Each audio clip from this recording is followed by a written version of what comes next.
Greetings and salutations. Welcome to a video about audio. Today we're going to talk about this lovely Emerson CD player. It is an Emerson CD-150A from 1985. On the back it says that it was made in November of 1985. It was not made by Emerson. It was made by some mystery company in Japan for Emerson. And this would have been very typical of your first CD player in the 80s. So let's say that you're a kid and you're into music and stereos and things like that, and you're begging your parents for a CD player. You would have got one like this. This is my first CD player, boys and girls. I don't own the CD player, so I'm showing you a picture.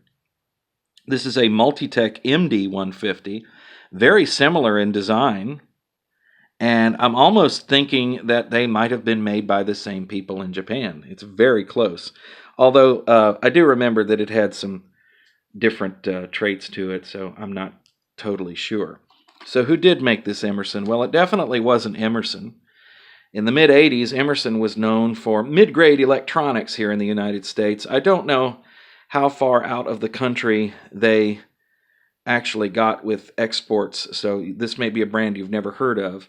But in the U.S., this was where you went to get your basic toaster or your basic radio with a cassette player in it. I had one of those that was really good. And the company's been around for 100 years. They're still in business. If you go to their website, they've got a clock radio that'll charge your phone, and they've got a microwave up there these days. In the 90s, they had some very innovative designs. As far as I know, these CD players were their only foray into hi-fi audio in the 80s. They had two models. They had the 150, the 150A, and that's basically the same model with a revision. And then they had the 165, which came out later. And I actually had a 165 for a little while. I don't remember it being a great CD player. This one, on the other hand, is extremely well made. I doubt Emerson made any money selling these. They probably had these made so they could get into the market. So let's play with it a little bit and see what it can do. Turn it on, that would help. Let's see what we get. The display blinks. It's a 4. Man, they did a lot with this display. Okay, it's looking for a disc. Let's feed it, Seymour. We'll give it a disc. And you'll notice that the tray looks a lot different from modern CD players. Modern CD player trays have a slot so you can put one of these lovely little 3-inch CDs in there. This was before the 3-inch CD. And the other thing about modern trays on computers and everything is that they're made out of very hard plastic. And they will scratch a CD if you spin it in there or something like that. You'll notice here that we have these lovely rubber spring-loaded holders for the CD. This is rounded off nicely. All you have to do is get it in the neighborhood, and this is not going to scratch your disc if you get it sideways, which is really cool. And that was something about early CD players. They were very careful with the disc. Now, you noticed that did not take long to find that. Let's do that again. It's another thing about early CD players. They didn't mess around. They loaded the TOC quickly, whereas a modern machine is looking for so much crap on it to figure out what kind of disc it is and whether there's CD text on it. It takes forever to actually just load up the TOC. Now, you'll see here that we're on 1, and then we have the index. So this machine does allow you to get to the indexes, which early machines did. Later machines didn't. So the search buttons double as the index here. You can see it says that. So if I hit this, we can access the indexes. CDs can have 99 tracks and 99 indexes. So let's go ahead and hit play.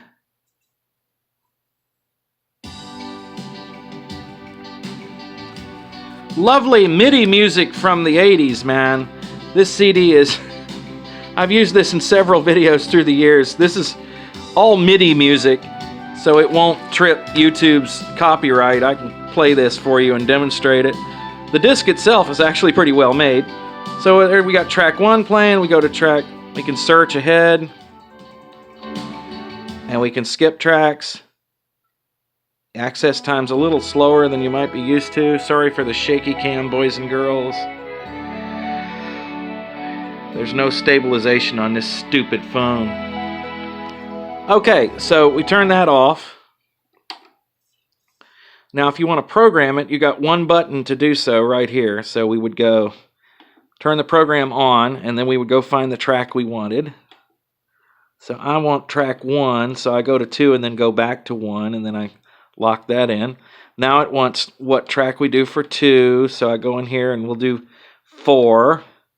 Now P3 is going to be another track, and that's it. Now you'll notice there's no way to cancel that, all right? You can't go back a step, so if you screw that up, you just start over, but there's only 15 steps on this bad boy, so if we hit play now, let's go ahead and hit play. There we go. Oh, not hitting the button right. And then the next track will be what we programmed, which is going to be track 4, which is P2. That's it. We have a repeat function here. We push the button here on the display, and it will give us the total time of the disc. Well, it's got program. Hold on. Let's go ahead and reset that real quick so I can show you that function. So this will give me the total time of the disc. If I hit play and then hit the display button again, now it gives me the elapsed time. And this machine will show the pauses between discs. So that's it. That's the function of the CD player. It doesn't do anything else. It just plays CDs. There's no remote. There's no revision. There's no place for a remote. They never intended one to be here. It's very well made inside. I'm trying to get a picture here. I've got a picture of the DAC. I was going to take it apart and all that stuff, but I decided to make this simple.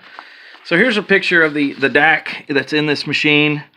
It is a Texas Instruments PC54HP, which is a Burr-Brown 16-bit DAC, and it sounds very good. And then most of the other chips in here are Yamaha. You see that big old Yamaha chip right there. I tried to look that up. I couldn't find a data sheet, and they say it's some sort of sound processor FM synthesizer. I don't know what that does in a CD player, to tell you the truth. Maybe somebody knows what the operation of that is. Here, you will see that there is a big old quartz crystal next to the DAC, right there. That's your clock. That's what keeps the thing on time. And then you move up into the power supply section here, and this one capacitor is bent over. I don't know why. And I'm not quite sure what that is. That may be the calibration for the DAC, if they chose to do the external calibration when they set this up, because according to the data sheet, these DACs can self-calibrate, and you don't need to do that, which was something you had to do with resistor ladder DACs. You had to calibrate the least significant bit in the factory before the CD player went out. What does it sound like? Well, I know you can't tell on the thing here. It sounds pretty good because of that DAC. The super high frequencies are maybe just a little tiny bit fuzzy or gritty, and I think that's probably because of aging brick wall analog low-pass filters. This would not have had digital filtering, I don't think. Too early for that, and essentially no oversampling. It will not play a CDR, like a home-recorded CD. Even if it's a Blue Book standard CDR, it won't do it. It will try really hard, but it just doesn't have the laser power. And most machines from this era don't, and the reason why is because they were calibrated to play pressed CDs from record companies. There was no CDR at that point, and nobody ever thought of recordable CDs.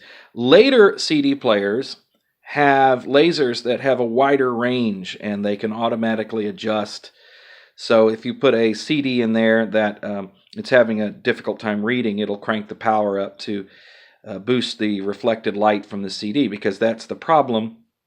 CDRs only put out like 85%, 95%, maybe 85% to 90% words of the light that you fire at them comes back, so they're less reflective.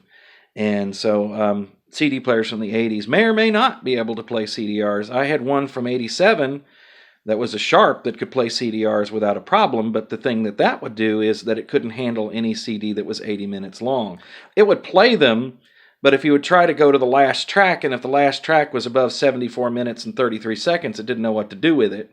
Because at the time that this machine was made, there were no discs longer than 74 minutes. The length of the CD format evolved through the years.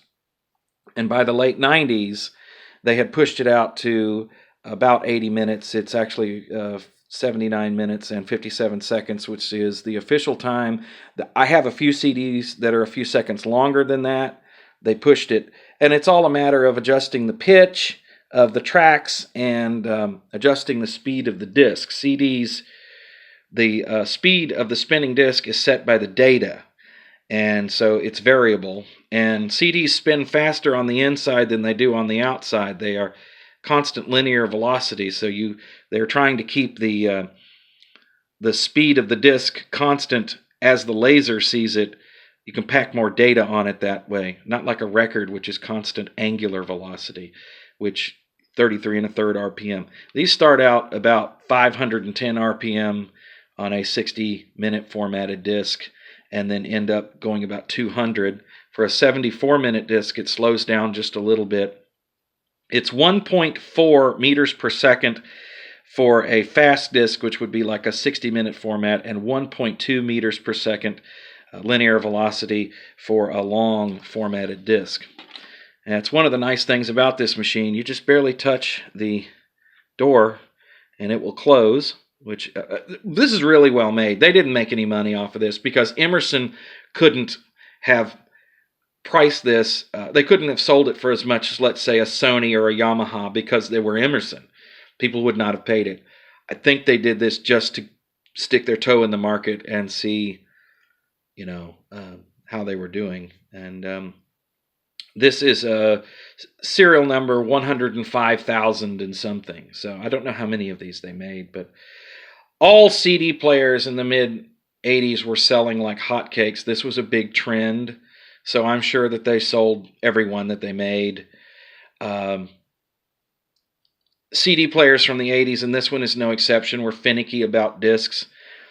With this machine so far, I've only had it about a day, so I've played quite a few discs in it and skipped around. I haven't found anything that it doesn't like, except for one disc that is a Sting CD that was a reissue actually from the late 90s. So as the pressing methods evolve, you may find that later pressings of some CDs it doesn't like as well. It might have a little place where it skips or whatever.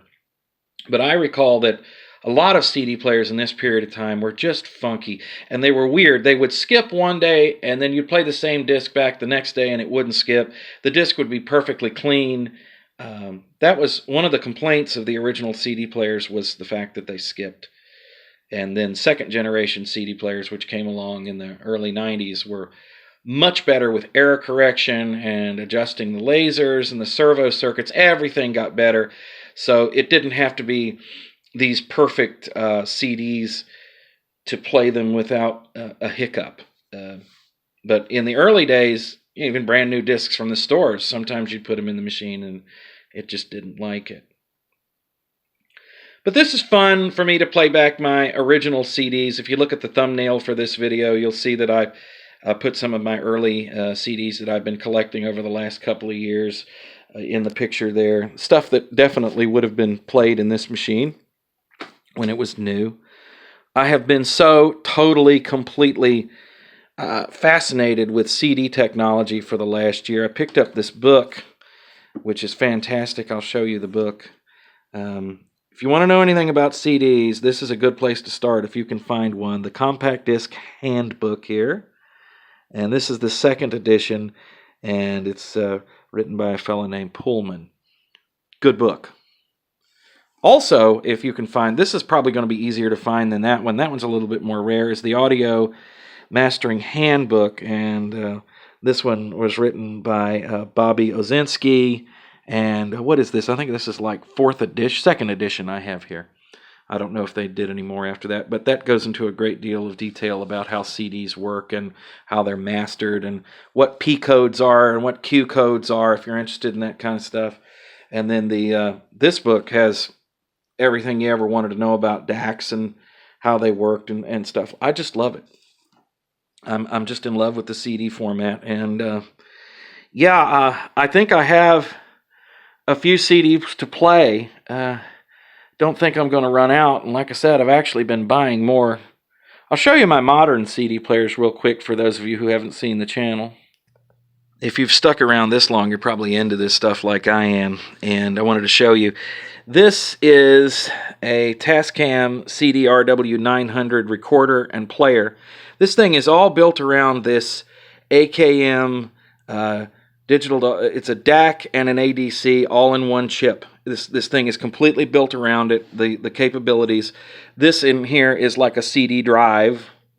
I know it's hard to see in this rack, and I'm sorry, boys and girls, but that's just the way it is. And so this machine I use for mainly recording. I don't play back discs in it, although it'll play back just about anything.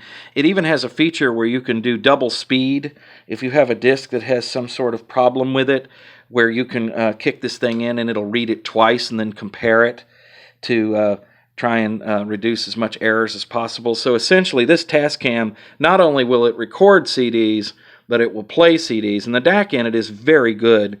There's one guy on like Audio Karma who said the DAC in this sounds horrible, and he's comparing it to the DAC that's in the Sony CD player that's down below it, and this is a CE275 5-disc changer. This is a really great machine. I can understand why he didn't like it compared to this, because the Sony is very punchy, and it's very sharp and clean, whereas the DAC that's in this machine, when you play back at the AKM, it's a velvet sound DAC, and it has a smoother, warmer high end, and between these two machines, they sound very different. What I do is I usually take the digital output from the Sony, and I will put it into the this one here, the Tascam. And then if I hit the monitor switch here and I play a disc on the Sony, you're not going to hear it because this is copyrighted material, but you'll see, notice I'm going to hit play there, and the meter fires up. So the CD that we're playing is now playing into the from the Sony digitally into here. It's using a Toslink connection. And that's normally how I listen, especially if I'm doing really critical listening of CDs. The high-density linear 1-bit DAC in here has a time-based corrector on it that kicks in before it sends it out down the Toslink cable, and then by the time it gets there, it is so smoothed out, the jitter is completely gone. It's like honey coming out of that AKM DAC in here. I wish I knew the number, but I don't. I don't know it off the top of my head. So this, as a transport for this, makes a very nice combination, and I can copy CDs directly. I can do synchronized copies without a computer. I can play the disc in here and put a CD in there and whatever. I don't play out of this machine a whole lot just to keep the hours low, because these things are $500. I got this one on sale and I love it. And it's beautiful. It's done everything I've asked it to do, and but I don't play it a lot because I'm just afraid of wearing it out, which is kind of stupid, because I think if you do wear out the drive in those things, that you just pop the top off of it and you put another drive in it and you go on with life, because it's using like a computer drive. So yeah, do love this combination. So this is what I'm comparing it to, and I gotta say, the little bitty Emerson, it holds its own, man. It really does. It doesn't sound bad at all. So this is so I can play back my CDs, boys and girls. Hope you enjoyed this video. If you did, give it a like and share it with your friends. That's the best thing you can do. Subscriptions don't mean as much as likes and shares, and I would appreciate it if you would do that. So I don't know what we're going to do next. Comments, suggestions, I'd love to hear from you. What do you want to see on the channel? Let me know in 2025, and what you want to see in 2025, and we'll see what we can do. Thanks for watching. Talk to you again soon.